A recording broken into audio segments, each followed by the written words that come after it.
Welcome to the Liquidity Event, a show about all things personal finance with a laser focus on taxes, financial independence, and equity compensation. Hosted by AJ and Shane of Brooklyn FI, each episode will focus on a personal finance topic, some driven by news headlines and sometimes driven by listener questions. And sometimes you'll just get two money nerds rambling about what they think is interesting. Just a quick note before we get started, this podcast is for informational purposes only and should not be considered tax or investment advice. Hello and welcome to this week's episode of the Liquidity Event. I am your host, Shane Mason. I'm Ed Z. Ed Z, not AJ. AJ is in St. Louis. We have a guest host today, one of our senior wealth managers, lead planners, etc., planning whiz, Ed Z on the podcast. This is episode 161 being recorded on October 15th. It is tax day, ladies and gentlemen, and airing on October 16th. Email us your finance questions at liquidityevent@brooklynfi.com and we will answer them live on the air. The arm of my office chair just fell off of my chair in the middle of that introduction. Oh, really? Me too. I don't have one either. It just fell off It's the left arm. You see Mine this? is also falling. What the hell? It just broke. Talk about a distraction. I just did that too. All right. I realized that I lean left whenever I'm doing work. I just lean on my left arm, so mine is also missing a left arm. I've been trying to fix it and put it Too back. strong. The arm of our personal financial powers can't be contained in the physical world, Ed. On this week's episode of the podcast, we're going to be discussing the Nobel laureates that are unreachable. The global super rich are heading over to Italy for tax breaks. Good for them. More working class Americans are investing in the stock market.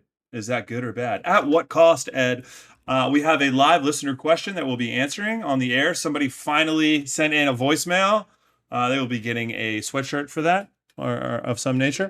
And then we have some other Reddit questions. Okay, Ed, how we doing? Where are you, man? Where in the world are you?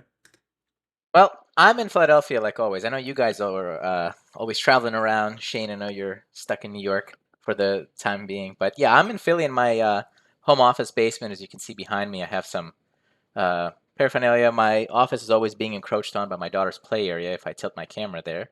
Which I'm not going to, but there's a nice little play area here with a pink castle, a world map. Actually, you know what? Why not? Let's just delve into it. Yeah. There it is. I have never even seen this view. Dear listener. Exactly. This is... Ed just panned the camera to the right, which is a cardinal sin in the Zoom world from work from home. And there is a fantastic pink playhouse. How old is your daughter now, Ed? She's 2.5. Right. She's 2.5. Yeah. And time flies. Born during tax season, I believe. Yeah, exactly. March 13th. Talk about tax day. You know, it was not planned in that way, but hey, you know, you roll with it. Dear listener, for those that don't know, Ed joined the team as a tax manager here at BKFI, and he was the first tax person to execute what we call the CPA to CFP career track at BKFI and transition into a wealth management role, and is doing a fantastic job on the wealth management side of our practice now. So, cheers to Ed in that regard. Yep. Mm-hmm. No, I definitely appreciate that. But yeah, it was fun coming into a new company, joining after a couple of months, and being like, hey, by the way, I'm out for paternity leave during the busiest time. So, hey, guys, bye. Yes, that was a fun time. Definitely a smaller, the firm was a bit smaller at that time. So luckily we were flexible enough and we had an extra capacity in the tax team to get into that. So Ed, tell me, or to make up for just a few weeks off, and cheers to you for coming back in for paternity leave and kind of breaking that up. And it was like, we were all in the family there to support each other. It was real fun. That's crazy that she's 2.5 now. Time really does fly. It is. I actually just celebrated my 3-year anniversary at BKFI, so I'm just like really happy to be here. Let's go, baby. It was a very cool. It was a very interesting way to start, and it's just been really great going since then. So I really don't, I don't see any other place to go. Hell yeah, nowhere to go but up from here. Speaking of where we're going, it looks like you are doing some planning. What's the best use of AI that you've had over the past week, Ed? Yeah. So speaking of my 2.5-year-old, we are actually going to Disney. Starting on Friday through next week. And so I was actually using AI to help plan the trip a little bit. It's been really good. It's like you put in all the dates, you put in all the rides that you want to see because there's all these height requirements for kids. There's also all the... Disney is a giant class system over there with their tier passing and multi-lane passes that you have to buy. And depending on where you stay, you get early entry to the park. But if you put in all those parameters, it actually does a really great job of giving you restaurant recommendation, timing of rides when things are busy. It was pretty incredible. It's basically like a travel agent. I guess the only thing it doesn't do is book the actual thing for you, which would be the next AI agent. I think would be amazing. But I was just thoroughly impressed. I mean, the amount of detail that I've added, and it seems great. Now we'll see if we follow the plan. The government is shut down, so I don't know if the planes are going to take off, but we'll see. Uh, the ChatGPT can't help with that, but it was a very cool way to plan When it are out. you going? This Friday. Oh, you're going So this Friday? to Oh, Thursday. damn. Okay, cool. Yeah. Yeah, so the government might be shut down. The government is on day 15 of its shutdown as of October 1st. I have a theory on why it has remained shut down, relevant to our dear leader. So I'm very curious what is going to happen when we finally do swear in that new Democratic House member that can force the release of the Epstein files. So we will see what happens when that comes into play. But not that I'm leaning in any direction in terms of what my predicted outcome would be. But that'll be a fun day in podcast land. But yeah, I hear you on the ability of ChatGPT to help us with that choice paralysis that we can experience. I just used it to help find. I got to get a suit for a wedding that's coming up, so I really can't be bothered with doing the research on suits, man. I don't care. Please just give me the answer, ChatGPT, and I'll go buy the suit and get fitted. Are you actually going to buy it or are you going to rent it? Typically, I rented the suit for my own wedding. So Really? to me, I was like, listen, Hell man. yeah. No, I mean, just listen, dude. I don't know. Like, how often do you wear a tuxedo? I know you go to fancier, No. maybe. This is a wool suit, dark blue, Oh, okay. or navy blue, what have you. This will Yeah. be a classic. Hang it in the closet. My body doesn't change in size very often, so I don't know why I had to share that Okay. detail. Okay, man. That's a flex. No, All I don't right. know. I don't know. Anyway, let's get into the articles because I'm really excited about getting eventually to this listener question, which I have not heard yet. It'll be fresh to my ears. Thank you to Ariel for getting that loaded up for us. But our articles are pretty fun. They all have to do with kind of like wealth inequality here. And the first one has to do with actual intellectual inequality in that we have a Nobel laureate who is much wealthier in terms of intelligence than us, who apparently cannot be contacted because they are off the grid. Fred Ramsdell, I think is how you pronounce his name, has won the Nobel Prize for medicine, but nobody can contact him because apparently he is off the grid somewhere in Idaho doing some off-country backpacking or deep country backpacking. Ed, what was your take on this? This is a pretty quick, like, fun flavor article. It's just to start us I off. just kind of loved it. Yeah, I loved it. I'm a huge fan. I mean, obviously, this person is extremely smart with a Nobel Prize, even wealthier. There was actually an update to the article that he thought it was a complete shock for him that they got the Nobel Prize because they received another Swedish award for this already. So obviously, yeah, I mean, I'm just glad that this person was like, I have this pre-planned trip. I don't really, you know, I'm glad that I'm going to take it. It was a pre-planned trip with his wife. I'm all about it. That's like living life to the fullest. Work-life balance at its best, Yeah, I mean, it appears that the Swedish love language is giving gifts. I didn't realize they had multiple Yeah. multiple gifts to give. Yeah. I don't know what the other award is either. I just read a follow-up because I was like, this article is now a little bit old, I guess, as of the time of the taping. So I just want to see that they did find him. But they did. His wife got all the text messages once they got into back into cell phone range. So, but Yeah.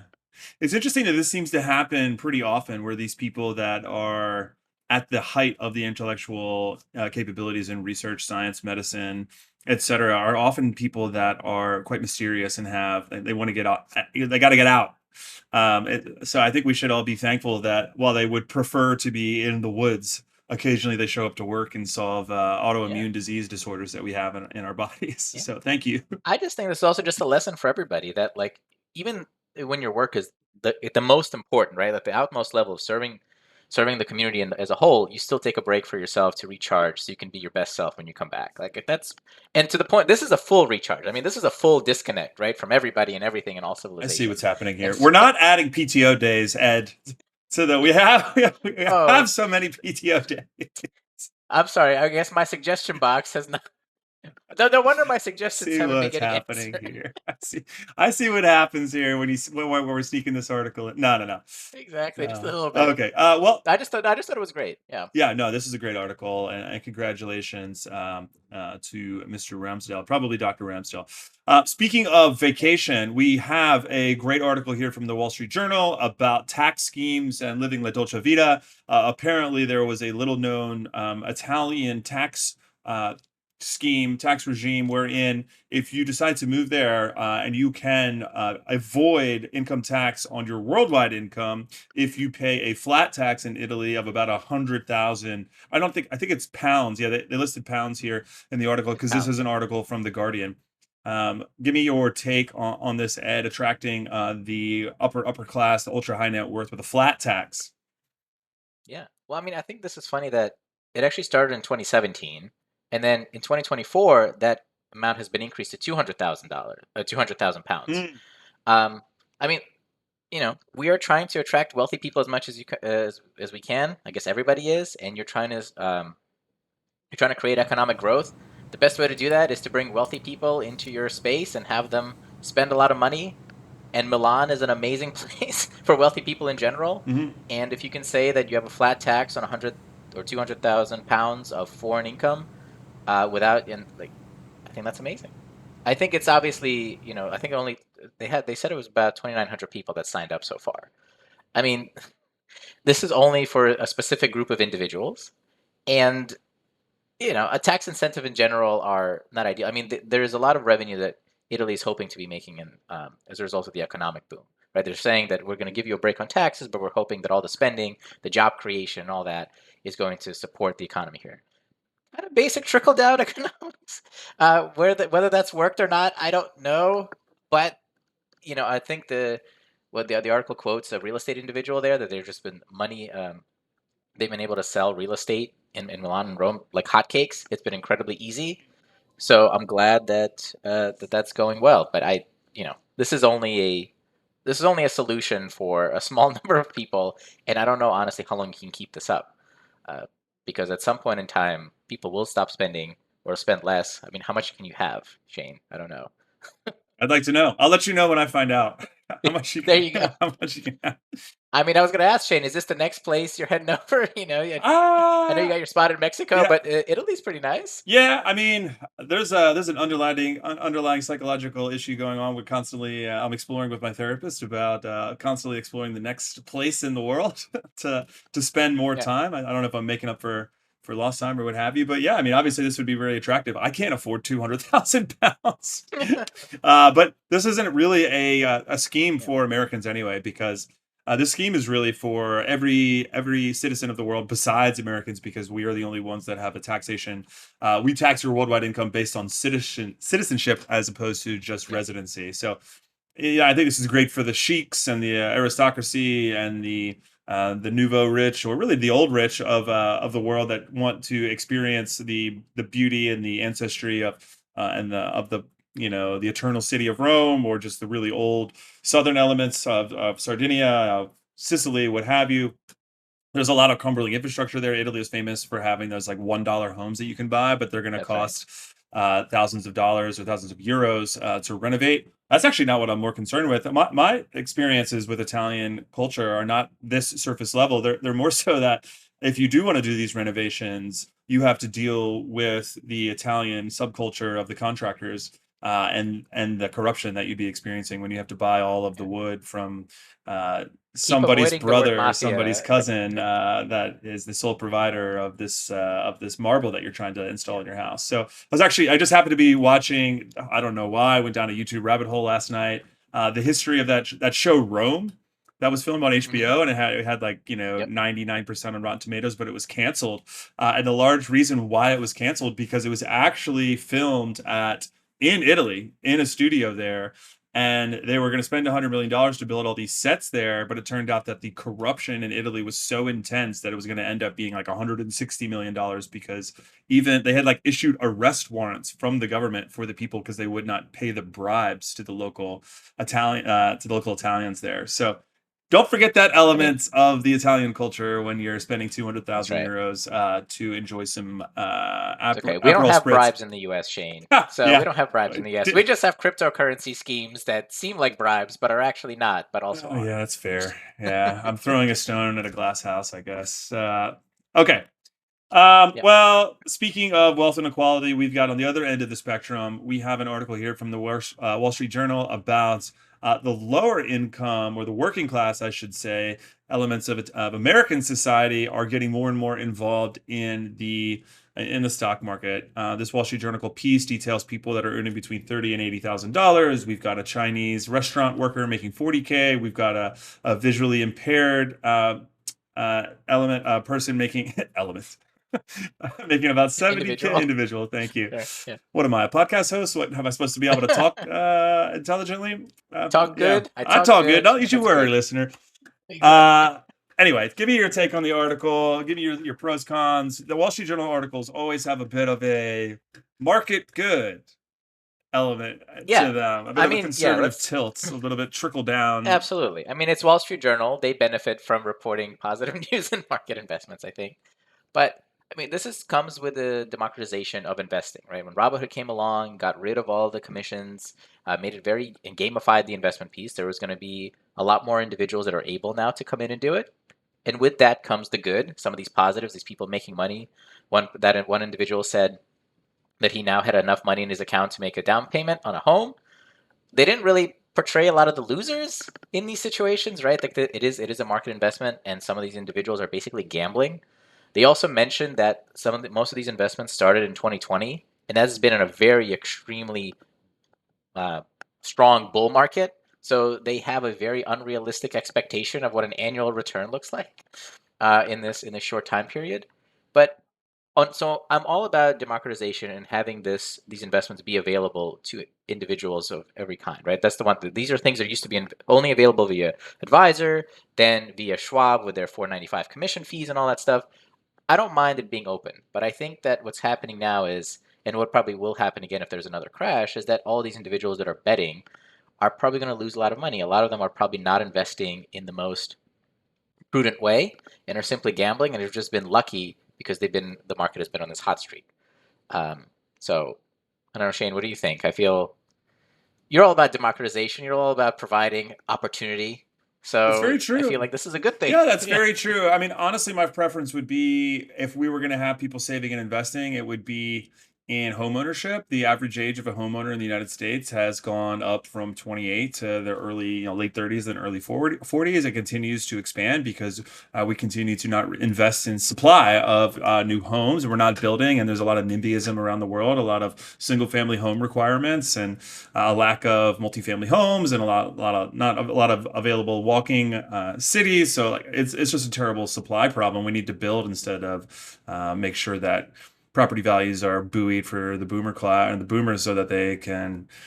I don't know. So I would prefer it there. Now, my thoughts on what's going on with these folks is that it will be a rude awakening when the stock market does finally experience a recession. We've only had that one recession, which we were too over the past 15 years during COVID, and everybody was too distracted by the actual epidemic to notice that the stocks had slid, and then we realized that the vaccines were going to come around, and we rebounded, but we have not experienced a true, multi-quarter or long-term recession like we did in 2008. There's people in this article that are probably old enough to invest but were not alive in 2008 that are investing in the market. I mean, I started investing in my teens as well. If I had Robinhood, that would have been a nice, easier way to get into the market. But yeah, I do worry about them. This article leans heavily into these folks picking individual stocks instead of picking a VTI or a VOO or just whatever low cost Vanguard, State Street ETF. So it does worry me that they are going to be heavily concentrated in individual stocks as opposed to the broad market indexes. But whatever, that's just a nerdy way of saying that. I hope it works out for them, and I hope that they don't. These are the types of people that will also probably sell at the bottom because they don't have the experience and the behavioral know-how. But I think it is awesome that people can have discretionary income to get involved in some high yield investments, such as long-term investment like the stock market. So more power to them. Anything else you want to add, Ed, on this article? I mean, no, the last thing was just that somebody invested in Palantir and it went up 900%. Hell And yeah, so they're brother! very excited. So they're very excited about this, and I'm like, and of course, again, all the power to them. Congratulations on entering and exiting at the right time. But like like we say at BKFI, like timing the market is extremely difficult. You have to get those two things correct, and for the people that do, that's great. But again, the article just didn't go into the fact how many people have lost money, especially during the meme stock mania in 21 and all those other things. Like the article was very rosy about the fact that everyone just has access to it, but not the downsides of having access to it without any education Stock market regarding go what you're doing. up, stonks go up. Yeah. All good until they don't.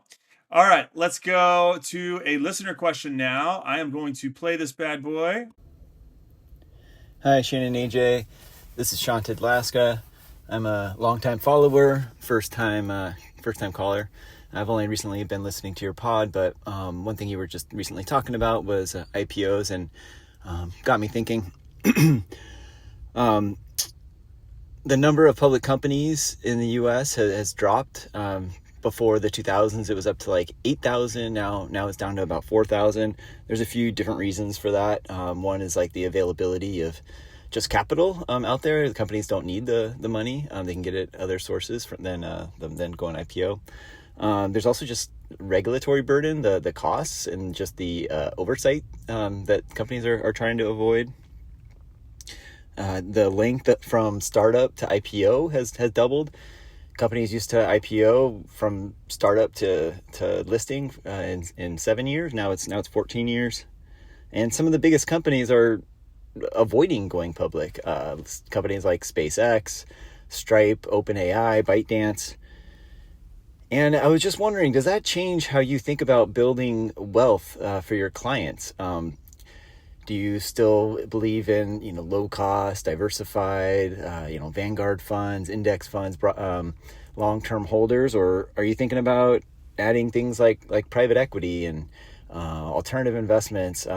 Is the juice already squeezed by the time these companies go public? I remember investing in Facebook when it IPO'd, and there was such a frenzy back then. It shut down the markets. People didn't even know if their trades got filled that day, or Google IPOing. I don't know if there's these great investment opportunities.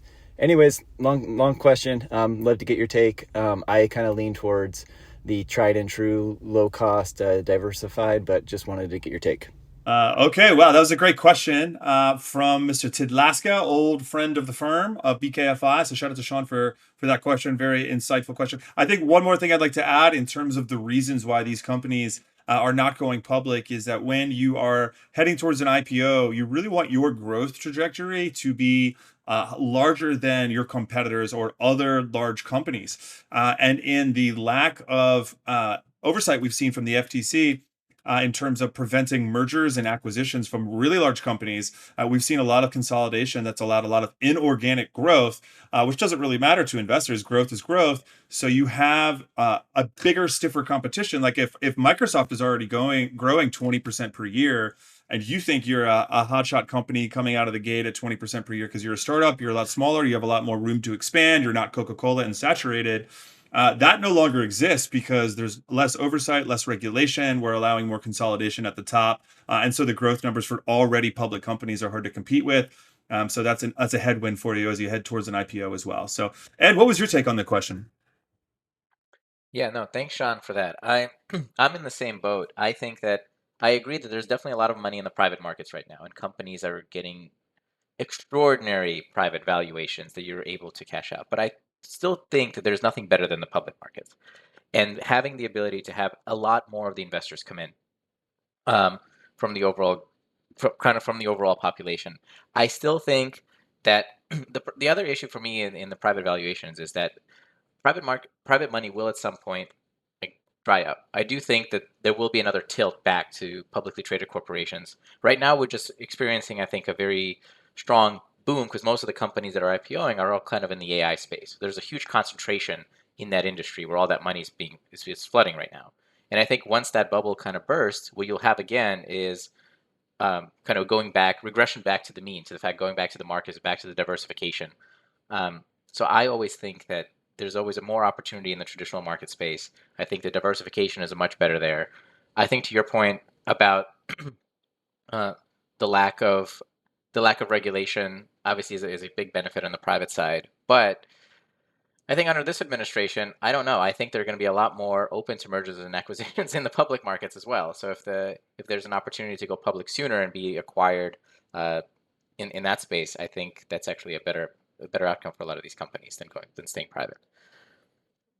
Yeah. I mean, 100%. We also have to keep in mind the tilt towards that has only gotten stronger in the wealth inequality space. We have more and more people that have money that they just don't need invested. They're all accredited investors, or I don't say not need invested. They need it invested, but they don't need that money and the returns on those investments to come back immediately. So the private equity people, the people that are investing in private equity, these accredited investors, and frankly, sovereign wealth funds, institutional investors, all that money, as if it flows to the top, it does not have an investment horizon. Their investment horizons are so long that they can continue to pump money into those PE funds, which means that there's more private money available, and we don't need to head to the ultimate exit gate or off ramp of a private market or a public market, and then we can send all of our money back to the VCs from those investments. So yeah, there's just more money at the top, which means that there's more money that's parked. Speaking. So now that not all these Vanguard funds, not all these funds are coming out with private equity ETFs and investments, it's actually a big merger of public and private. You're going to have public investment into the ETFs of private companies. And now the prices of the ETFs, I'm interested in how they're going to differentiate from the underlying valuations of these companies, because you're going to have two different prices. What the market price will dictate of a publicly held company, and the publicly held valuation based on discounts and whatever the sovereign wealth funds and the highest echelon of our society invests in these entities, which I think is just going to be interesting to see.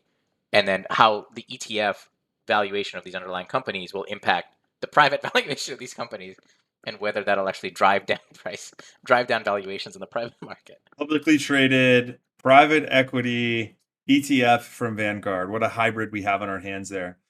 Sean, we don't have alts in our portfolios, to answer your question directly. We are not. We've looked at the ETFs in the private equity space, like Ed is asking about or mentioning, and we have not moved any tilt in our model portfolios into this space. After the fees, they're still not there for us. After we talked to multiple CIOs, both internally and externally at BKFI, and we're not shifting our models yet. We will always, of course, continue to review. But speaking of parking cash, we have a Reddit question here from about large sums of cash, and we have a question. Raven Girl of Reddit just 2 hours ago has asked, not sure if it's just me, but it feels like sitting on cash is starting to feel riskier than actually investing. Well. She's struggling with where to park large sums of money. She's talked with a few advisors. She's looked at T-bills, money market accounts. She has $750,000 in cash. What would you do with it? She's asking. How are others handling this? Ed, what would you say? We get this question pretty routinely asked, actually. With our high net worth investors, they definitely have more than 250K. The FDIC insurance isn't always covered there. What do you tell your clients, Ed, when they ask about this? I mean, the first thing I always talk about with our clients is their goals, right? Making sure we understand what their short-term needs are. What are the things they actually want to do? Typically, if you have an individual with this much money, this much available cash, with no upcoming cash expenses, including taxes or travel or anything like that, we still recommend that cash to be invested, whether it's in the markets, mainly in markets and low-cost ETFs, as our kind of philosophy dictates. But I don't think there's a worse. The markets are still, I think, the best place for any unnecessary cash to be in. I don't think there's a reason to have $750,000 sitting in a money market or a high yield savings account if there's no short term use for it. I think a lot of our clients will ask if they can, help their friends, if they can invest in their friends' businesses or in other assets. Like, those are all things that we want to do. But I don't like the idea of having that much cash. Like, unless your monthly expenses are so large that you need an emergency fund of $750,000 to hold you over, I don't see having that level of cash being needed honestly just sitting in a high yield investment.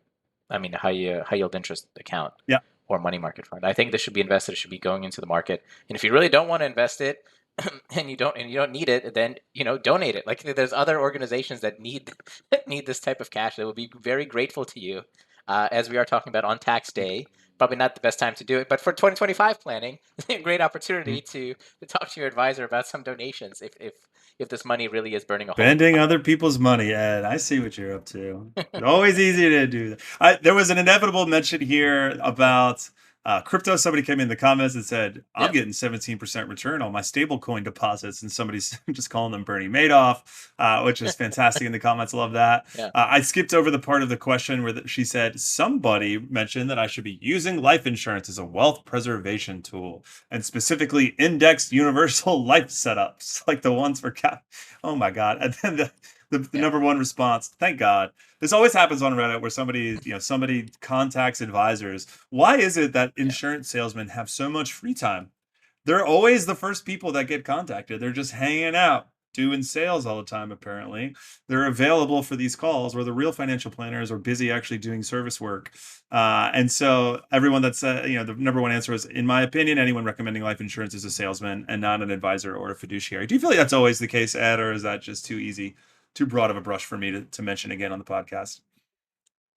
I don't know, somewhat. I have a mixed relationship with insurance policies. Personally, I have an IUL that a friend sold me in 2013, and at this point, it's become. I normally would have canceled it. However, you have a kid, so exactly. Yeah.